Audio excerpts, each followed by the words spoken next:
பிரியமான தேவ பிள்ளைகளே, உங்களை யாவர் இயேசு நாமத்தில் வாழ்த்து வரவேற்கிறேன். இன்றைக்கான வெற்றியின் வார்த்தைக்கு மத்திய எழுதின சுவிசேஷம் 15ஆம் அதிகாரம் 28ஆம் வசனம் சொல்கிறது, இயேசு அவளுக்கு பிரதித்திரமாக, ஸ்திரியே, உன் விசுவாசம் பெரியது, நீ விரும்புகிறபடி உனக்கு ஆக கடவுது என்றார்.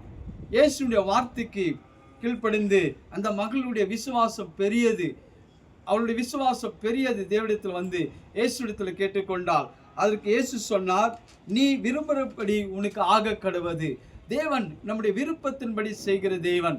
நம்முடைய வாழ்க்கையில் அவர் விருப்பத்தை உண்டாக்குற தேவன், விருப்பங்களை கொடுக்கிற தேவன். ஆனால் நமக்கு இன்னைக்கு விருப்பங்கள் இல்லாதனால்தான் நம்முடைய வாழ்க்கையில் எதுவும் நடக்கிறதில்லை. இயேசுடைய வார்த்தை, உன் விருப்பத்தின்படி உனக்கு ஆக கடவுது. நீ என்ன விரும்புகிறீர்களோ தேவனிடத்தில் கேளுங்கள், கர்த்தரிடத்தில் கேளுங்கள், இயேசு நாமத்தில் கேளுங்கள். உங்கள் விருப்பத்தை அவர் நிறைவேற்றுகிற தேவனாக இருக்கிறார். இந்த மகளுக்கு சொன்னார், நீ விரும்புகிறபடி உனக்கு ஆக கடவுள். அவள் விரும்பினால் தன் மகளுக்கு இருந்த பிரச்சனையிலிருந்து விடுதலை பெற்றுக்கொண்டாள். இன்றைக்கு நீங்கள் விரும்புங்கள். இயேசுவின் மூலமாய் மகிமையான அற்புதமான வல்லமையான காரியங்களை நீங்கள் பெற்றுக்கொள்வீர்கள். விருப்பத்தை தேவன் ஆசீர்வதிப்பார். கர்த்தர் தாம் உங்களை ஆசீர்வதிப்பாராக.